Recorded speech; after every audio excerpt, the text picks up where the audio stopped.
Hello, friends. Jason Andera here with Midco Sports, along with Michael McCleary of the Argus Leader, getting ready to go to your site as you watch the USD women play in the NCAA tournament.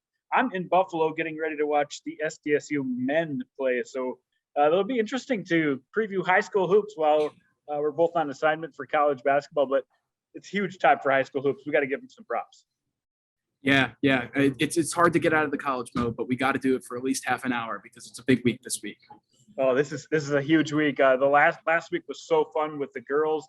We saw 2 8 seeds with upsets in the quarterfinal rounds. The other number 1 seed got beat in the semifinal round. I don't know if that is a foreshadowing of things to come with the boys tournament. Who knows? But we're going to break down all 3 of them right now. We'll start with boys AA as we usually do. And it's almost unheard of. I was going to look this up. Almost unheard of to go undefeated in the regular season in AA hoops. That's what Roosevelt has done. And they match up with Yankton in the first matchup of the day. Is that a lot of pressure for this Roosevelt team? What do you think how this Roosevelt team is going to come into this tournament? Yeah, well, I think every team sort of looks at Roosevelt and just sees them as a matchup. And, Yankton head coach Chris Haynes kind of acknowledged that, that's not a great first round matchup for them, especially after they get that Sodak 16 upset. They want to go in, thinking highly about their chances, but I don't think any team can really feel that way when you're going up against Roosevelt because, at this point, obviously no team is truly unbeatable, but there's no formula for beating Roosevelt right now because it hasn't happened. So, I think Roosevelt's right now the clear favorite, just given how their regular season's gone. But, we saw last week, I thought Washington was a clear favorite too. So, AA has given us some surprises in the girls tournament, and I would expect that, could carry over to the boys too. A few seniors, a lot of seniors actually for this Roosevelt team lead the way. Marcus Phillips has been the leading scorer for the team. Micah Johnson's been on fire, and Vance Borchers has come up huge for this Roosevelt team. They've got a really nice lineup, and they won 73-42 back on January 21st against Yankton. It's going to be really tough for Yankton to put up a fight, closer than that. But, like you said, anything can happen. It's tournament time. The next matchup, Harrisburg-Mitchell, the 4-5 matchup. This one looks like a lot of fun. Harrisburg won this one. This is one of the first losses for Mitchell on the year, and it kind of sparked maybe like a midseason lull for Mitchell because Harrisburg got this win. Harrisburg has a couple of really good underclassmen scorers, and that's going to be a lot of fun watching those stars go up against the other star in the game, of course, Caden Hinker for Mitchell. Yeah, this is an interesting matchup because both teams have had their ups and downs throughout the year, but at the front of their teams, they both have really, really good scorers. Harrisburg obviously is a very guard heavy team, and Mitchell has more size with Caden Hinker and Steele Morgan too, who could play inside and out. So I think that size matchup could play a really big factor in this game, especially considering Harrisburg not only is guard heavy, but they don't really have a ton of people who they could match up with Caden Hinker. So that's going to be a big matchup. Yeah, this Harrisburg team, maybe one of the more underrated teams coming into the tournament. They've been in and out of the rankings. They haven't gotten a lot of love from the media poll, but yet they come into this thing as a 4 seed, and they've got 2 incredible scorers in Dieterman and Merriman who really can light it up. So I think this is going to be a high-scoring game. It was 68-59 when they played back on January 4th, and Harrisburg got that win. I think it might even be higher scoring this time around. We'll see. You never know in the state tournament, though. Yeah, Harrisburg's kind of a team that's gone about their season kind of quietly. Ethan Dieterman, you don't hear his name talked that much, but he's quietly one of the best scorers in the state. He's obviously he could score from the outside, but he's also a great player in transition and off the drive. So he could do everything that all the top scorers in the state can do. So that's obviously a big factor whenever you get into these tournament games. And then we got O'Gorman. Their only losses on the year came to Roosevelt. They've had a lot more close calls than Roosevelt has, though. And they take on Lincoln. They've had, the scores for the games they played against Lincoln, 56-45 back on January 21st, and then 68-68, but it seemed like a much closer game than that back in February, on February 8th. Lincoln poses some challenges to O'Gorman, I think, in this one, even though I think O'Gorman's the favorite. Yeah, I would agree with that. The first thing you look at with Lincoln is their size. Obviously, 7'1", JT Rock, sophomore star for them, but also you got Caleb Hyatt, who plays some forward for them, and then Cameron Jackson, who comes off the bench for them, is 6'9", so they got a ton of size in their lineup. So maybe more so than any other team in this tournament right now. So I think that's going to play a big factor, especially considering how well Lincoln's guard's been playing. With their top three, you could pretty much guarantee that at least one of them is going to be on any given night. So I really like Lincoln. I'm Lincoln as a team, but that first matchup with O'Gorman, that's tough because O'Gorman's just been playing so well all year. Yeah, the thing about these two teams for me is you have no idea who's going to lead your team in scoring on either the O'Gorman or the Lincoln's team. Lincoln has about 5 guys who can go off on a particular night with CC and Shaw, and of course Elliott Whitney, and down low, of course, with the big guy JT Rock, and there's a couple other guys that have showed up. O'Gorman, same way. I mean, I've seen a lot of different guys take control, and I think that bodes well when you get to a state tournament situation, just to be able to feed the hot hand and knowing that somebody's going to have a hot hand, and that's what's made O'Gorman so good. Between that, their defense, and not turning the ball over, that really, for me, is the key to O'Gorman winning this thing. Yeah, and more recently, I feel like O'Gorman has skewed a little bit more Matt Ang, where he's been a little bit more consistent as their leading scorer, where he's averaging almost 16 points a game. Like he's really taken a step up from the beginning of the year, where obviously he was putting up big numbers, but he looked like he was just sort of a shooter. Now he can score from all parts of the floor.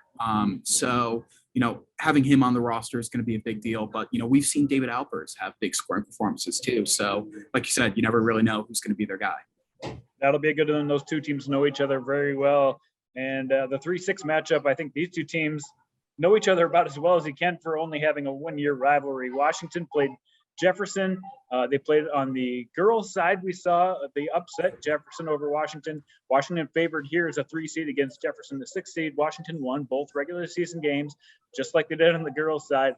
But this, to me, seems more like a coin flip to me, even though we had a 70-64 game and a 75-68 game. I'll tell you what, Jefferson's one of those teams that if they put it together, I mean, they're as good as anybody. And Washington, on the other hand, have some of the best individual players, and Joe Utek, just a guy that can match up with anybody. There's so many different ways I could see this game unfolding. Yeah, and I think McCleary Kambalo is maybe the most explosive player in this Class AA tournament. I mean, he could just fill it up, and he's going to have some big performances, obviously, for this to be his last ride. So, but Jefferson's sort of been a sleeper team for me all year long. I mean, they got some really, really good players at the front of that, at that team. So, I think they could do some surprising things in this tournament, as a 6 seed. So it starts with that matchup, but that's going to be a tough one. It's going to be a lot of fun. I think most people, including myself, we've looked at this. Roosevelt hasn't lost all year. O'Gorman hasn't lost other than to Roosevelt. I think people feel like there's maybe a 75% chance or better we're going to see a Roosevelt O'Gorman battle on Saturday night.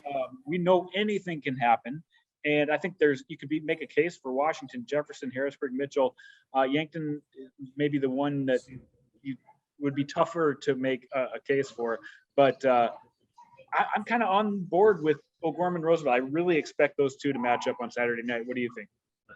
Yeah, I'm on the same boat as you. Obviously, just sort of watching how everything unfolded last week, I'm hesitant to put it in permanent marker, but at this point, it really seems like, those were the teams that were able to get the better of them each other this year. And really nobody else is, I guess, given the problems that each of them have given to each other. So, yeah, I mean, and also once that matchup does happen, if it does happen, I think there's a chance that even though O'Gorman lost those 2 matchups, O'Gorman can get a win there. I mean, O'Gorman only lost by 4 their second game, and then they could have won at the buzzer the first time they matched up. So these are not far apart games. Like Roosevelt, obviously found ways to win at the end, which is what really good teams do. But at the same time, O'Gorman had a ton of chances. And maybe in the state tournament that brings something out of them that gives them the opportunity to get one of those chances.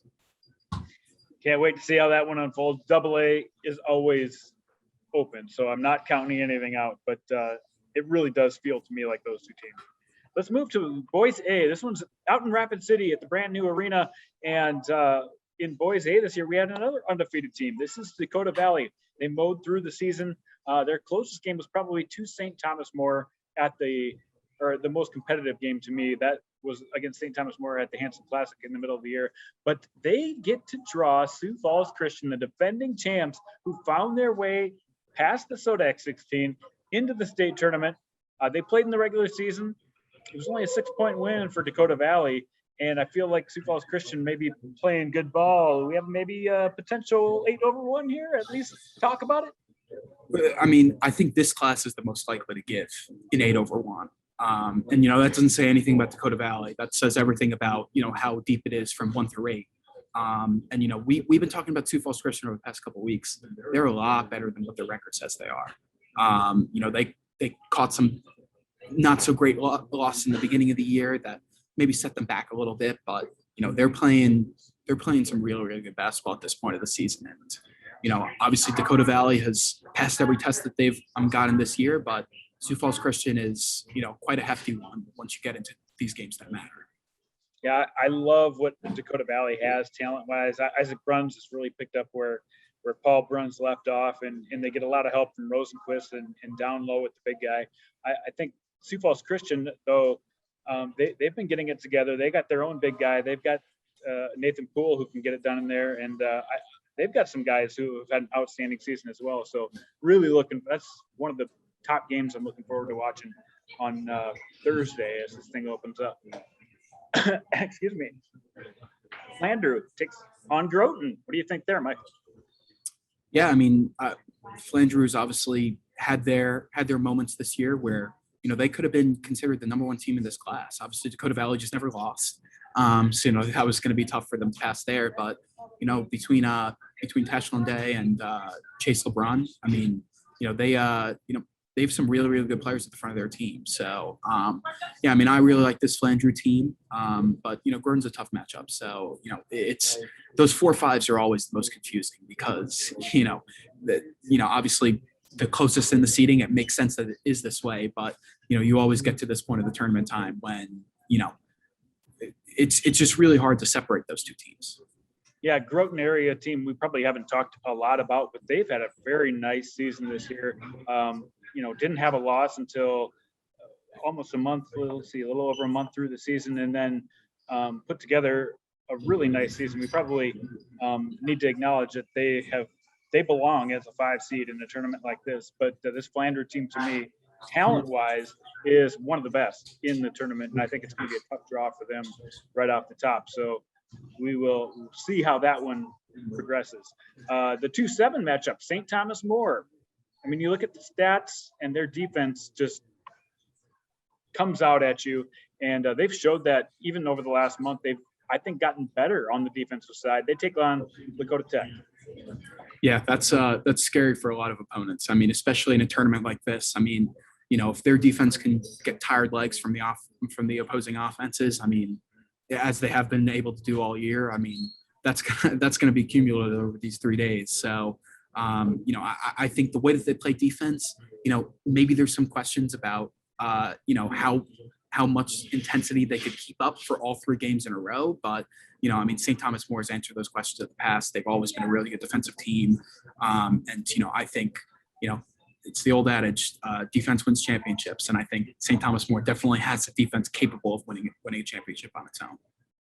Yeah, the St. Thomas More team has allowed just 36 points per game, and they've challenged themselves with a tough schedule going all over the state. So I think that's definitely a team that's going to get it done on the defensive side. It's going to be tough for Dakota Tech to find enough hoops to win this game. The 3-6 winner, another team maybe hasn't tested themselves, similar to Groton. Only 1 loss on the year, and that came to Gregory, a Class B school. Only have, 5 wins against above 500 teams this year. Haven't played a team that's in the State A tournament this year.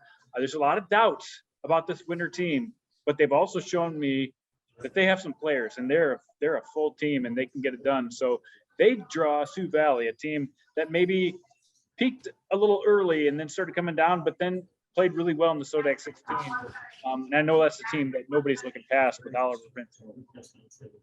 Yeah, and Winter, I think statewide is considered a really, really good team. I remember when Gregory got a win over Winter earlier in the year. I mean, Gregory considers that their signature win of the year.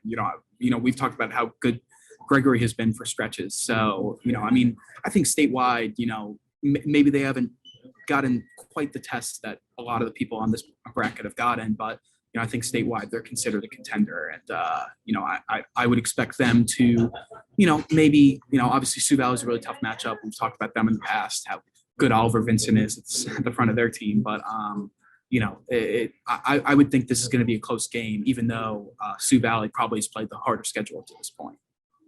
Yeah, I think it's a real statement game for Winter if they're can find a way to beat a team that made it all the way to the championship game last year.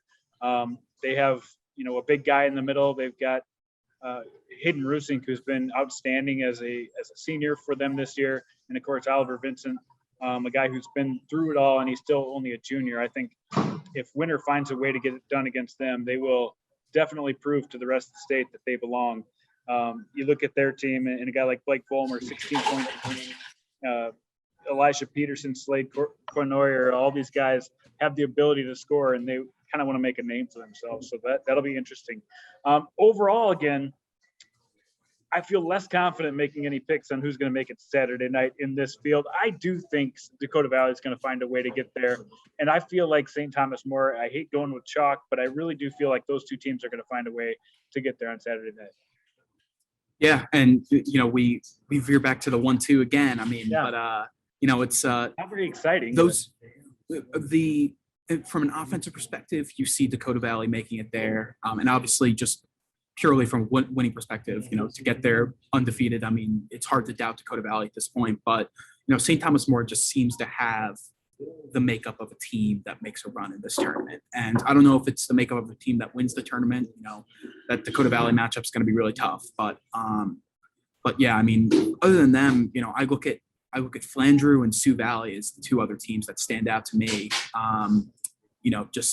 Just because we've seen Sioux Valley get some huge wins this year, and then Flandreau on the other side of it just absolutely blew out Sioux Valley one game that they played them, I believe, in the Big East Conference tournament. So, we've seen that matchup too. And, those two teams I think are a lot closer than people think, just because, Sioux Valley actually came back and won a game over Flandreau later in the year. So, that 4 and 6, I see as the sleepers right now in this bracket, but 1-2, hate to go generic, but that seems to be the matchup right now.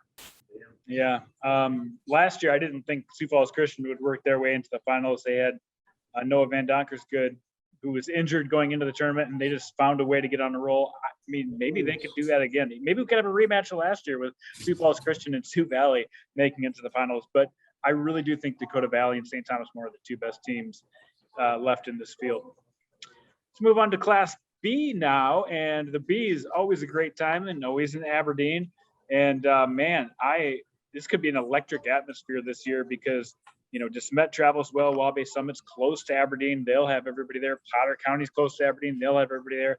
Aberdeen Christian. I mean, there's a lot of fan bases. White River has been there every year. They always travel well. This is going to be a great atmosphere and some really good matchups, starting with the 1A right off the bat. A couple months ago, we talked about some of the sleeper teams, and we talked about Wabash Summit. We talked about Potter County, and we talked about Freeman, Academy, Marion, and all three of those teams have found their way into the state tournament. But we have to talk about DeSmet first. This, you've only been here for a year watching basketball, but this may be one of the best Class B basketball teams I've seen in my, 20 years. Yeah, I mean, you look at their lineup, just, Kalen Gary, obviously, maybe the best player in the state. It's definitely in Class B, I would say. He's in that conversation.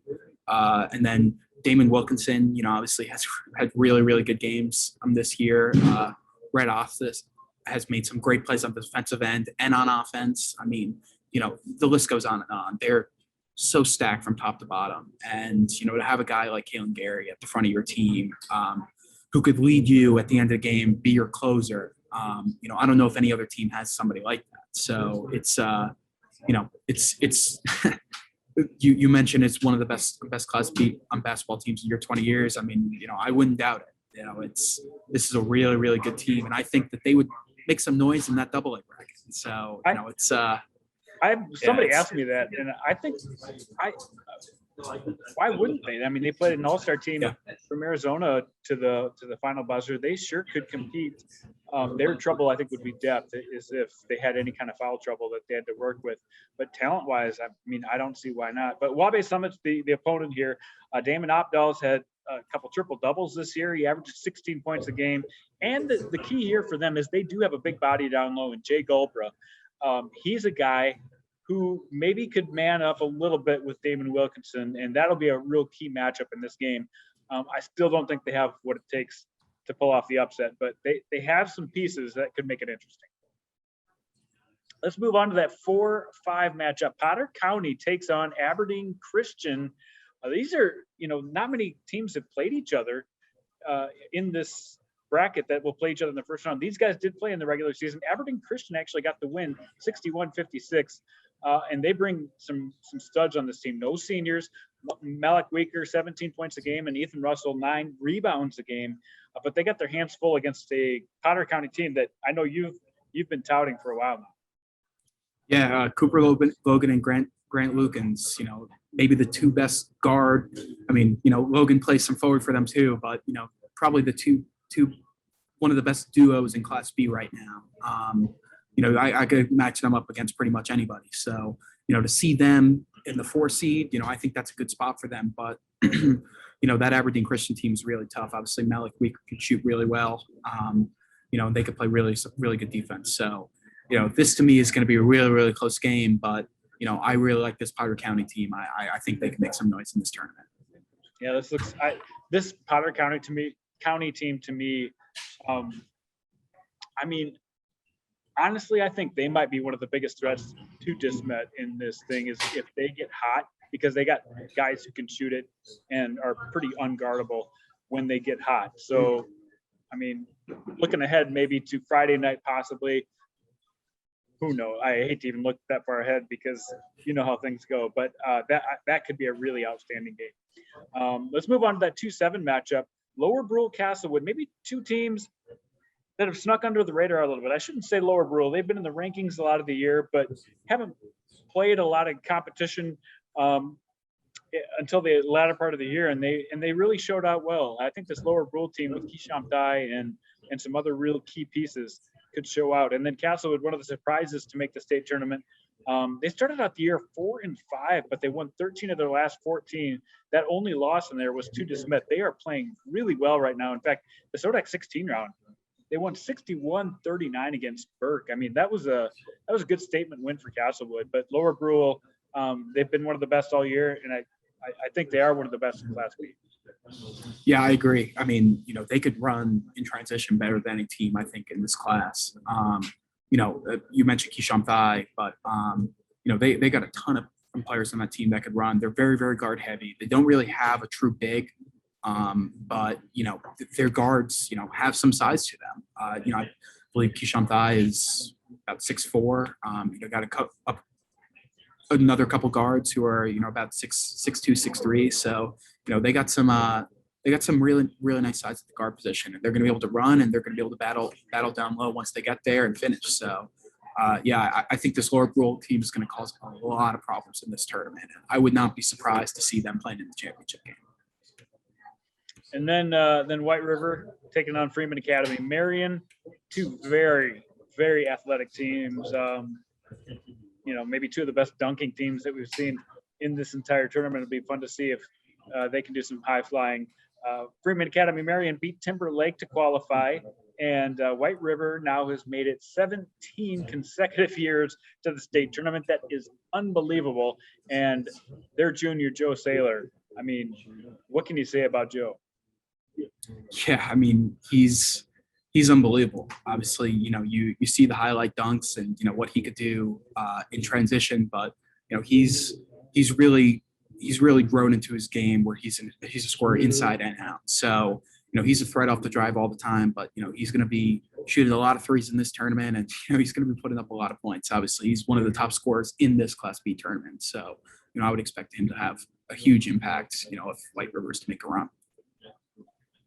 Yeah, a lot of fun in that one. I can't wait to see. And I don't even know prediction-wise how to, other than DeSmet is the heavy favorite here, how to handicap this thing.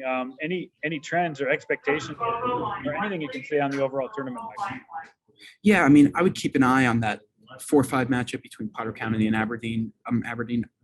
They would play against DeSmet though in that the semifinal round, correct? Assuming DeSmet makes it past their first matchup. Yeah. So yeah, I mean, those are the two teams that I'm keeping an eye on. But for them to go up against, as we mentioned, the heavyweight DeSmet in that second round, it's hard to predict either of those teams in the final. But I mean, like we've been talking about all episode, and last week too, anything can happen. It's this is a tournament where if you get somebody in a bad night and you play your best basketball, like, you're moving on. So yeah, I mean, I look at that 4-5 matchup, and both those teams are teams that I see can make a lot of noise. But that Lower Brill team impresses me a lot too. Yeah, they're a lot of fun to watch. I think White River, when they put it together, they are pretty close to peaking right now is what they want to be. And Dylan Marshall, another guy who's scoring 15 a game. If we do see a rematch of White River and DeSmet, what we saw in the Hanson Classic back when it was a 1-2 matchup, Damon Wilkinson was really the X factor for DeSmet for me. And again, it's going to be interesting to see how Eldon Marshall, one of the best coaches in all of South Dakota, handles that if that happens to be the rematch on Saturday night. One of those things definitely to watch for. Any closing thoughts on just the tournament in general and kicking off the next 3 days, Michael? Well, just excited to watch some games on my laptop this weekend. Yeah. I mean, I'm gonna be in Texas watching the games, but I definitely can't miss this tournament. It's gonna be a lot of fun. Yeah, and I'll be doing the same thing, watching as many as I possibly can. Covering SDSU, so if they advance to the second round, won't be there for any of the championship games. If they are eliminated, then I will try to get to a championship game on Saturday night. So look for us out there. All right, for Michael McCleary, it's been a lot of fun this season. I'm Jason Andera, Midco Sports.